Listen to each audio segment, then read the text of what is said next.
today's anime review, we get to cover another anime review for today, once again, which we get to cover another 80s anime OVA, especially from the 80s. For today's anime review is The Humanoid. The Humanoid is a 1986 anime OVA released back in May 3rd, 1986, particularly, which is probably around the same time as Fist of the North Star anime TV series was airing at the time, as well as Maison Ikkoku, which is probably after after the Urusei Yatsura series has ended, as well as the first season of Dragon Ball series was probably airing at the time as well.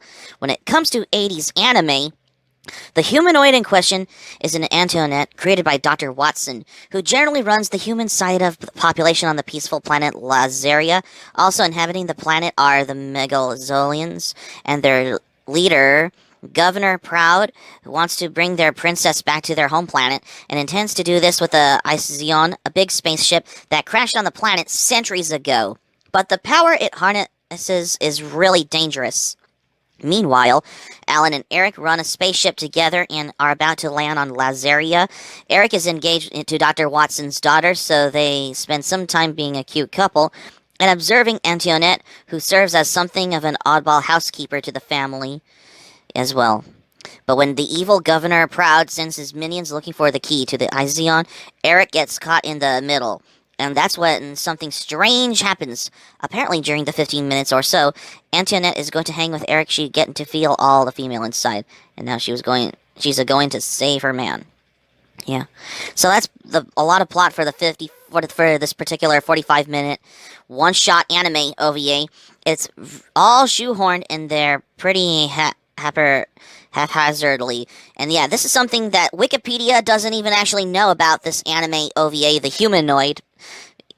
Particularly because this is particularly the whole 80s aesthetic when it comes to 80s anime OVA as well, because that is the real question to expect how it's given in the title to explain what it is about the humanoid as well.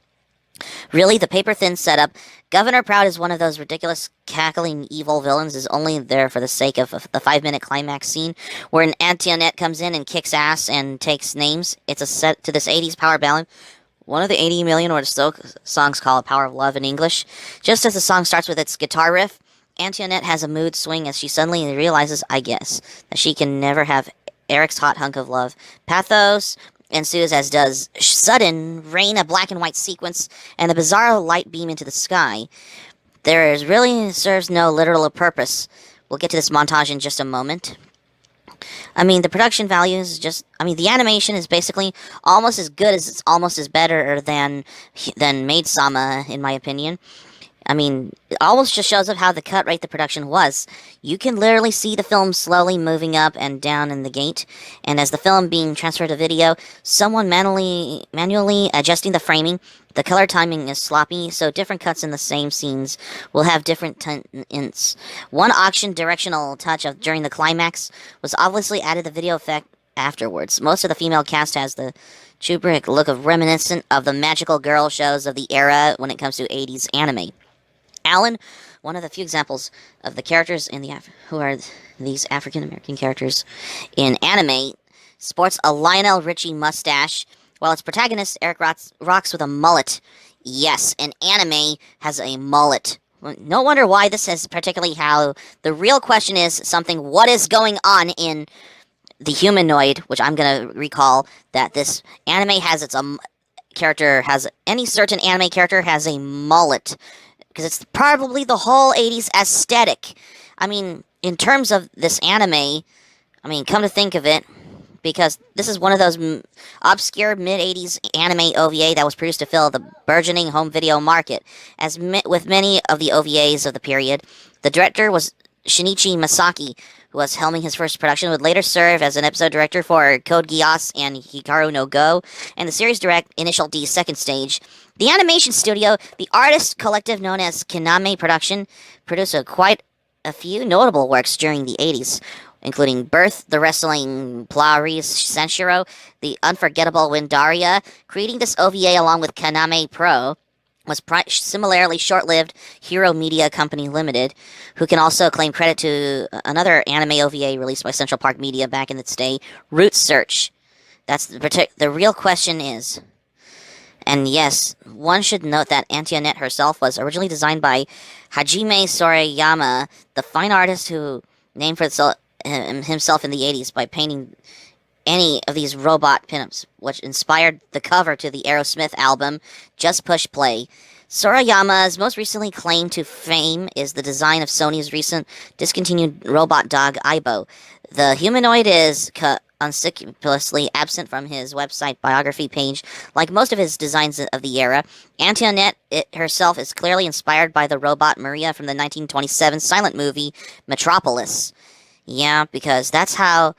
And there's also during the montage scene where Antionette is on top of that building during the Power of Love montage, when I hear those guitar riffs, which just sounds very identical to the song Owner of the Lonely Heart by Yes, because it's very 80s when it comes to, you would expect hearing overwhelm of the montage, to me, of how hearing these similar guitar riffs, what you hear in an 80s anime like The Humanoid, because it sounds very similar and very identical to Owner of the Lonely Heart by Yes, what you hear if you watch The Humanoid anime OVA. Yeah, because that is the real question of how overwhelmed this was. It was a long way from Dogtanian and the Three Muschounds and Space Adventure Cobra.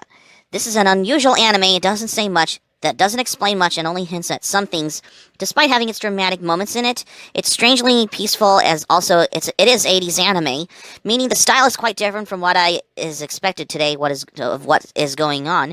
Regarding it's one of the most beautiful 80s animes, being very well drawn as it gets.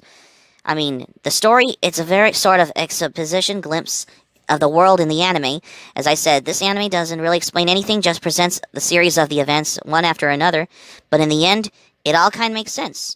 Although prolonged explanations in opening and ending credits could be a little bit confusing to see what is going on, particularly.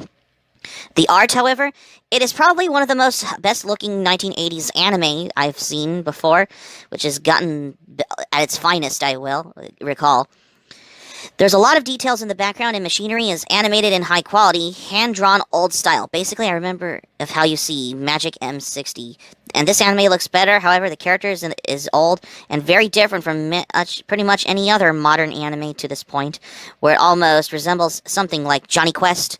It's very different from Gainax animations like Gunbuster or Neon Genesis Evangelion, which is basically the real old question as well. The age-old question, particularly, when it comes to discussing about the humanoid anime. And it does not resemble any cartoonish values of Urusei Yatsura. The characters are tall, look adult, and strongly resemble the style of some of the old Hanna-Barbera animated movies. Although, to be honest, it has been some while, how you expect, of how Johnny Quest would look like. But it's basically the influence vibe, as well as to the extent, and to other 80s cartoons like Silverhawks. Girls have large eyes, almost in faux shoujo style, like that displayed in Maria X Holic in a parody screenshots. Overall, it looks good, but getting used to the old school visuals after watching modern anime takes a few minutes. Anything mechanical looks great. The music and all, like the sound, however, 1980s music that reminded me of the original Naga Reiboshi intro from Urusei Yatsura.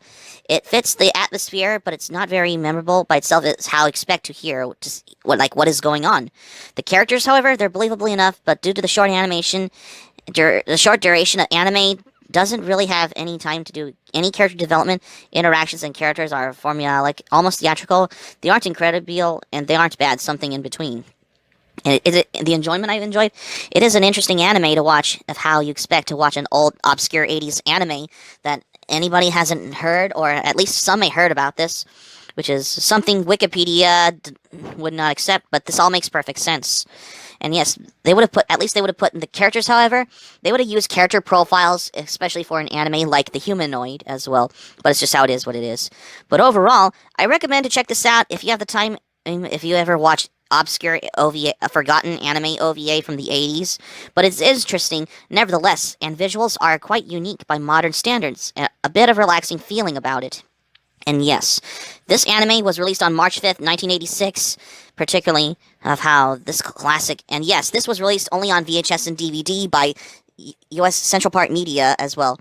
I mean, can you imagine if Discotheque Media would have gotten a Blu-ray release for the Humanoid? That'll be awesome, and that means it'll have better standard definition quality for the Humanoid.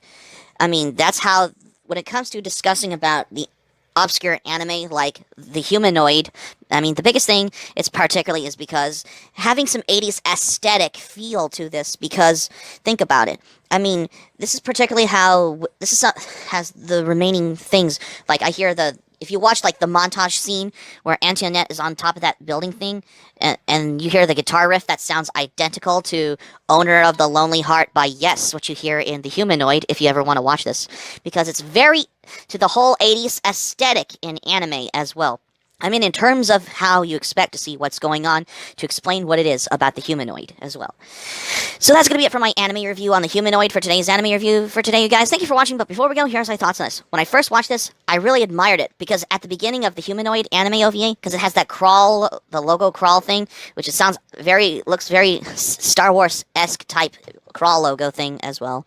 And yes, I do love the montage though, because the guitar riff sounds like "Owner of the Lonely Heart," identical to "Owner of the Lonely Heart" by Yes in that one. If you haven't seen it, give the Humanoid a watch.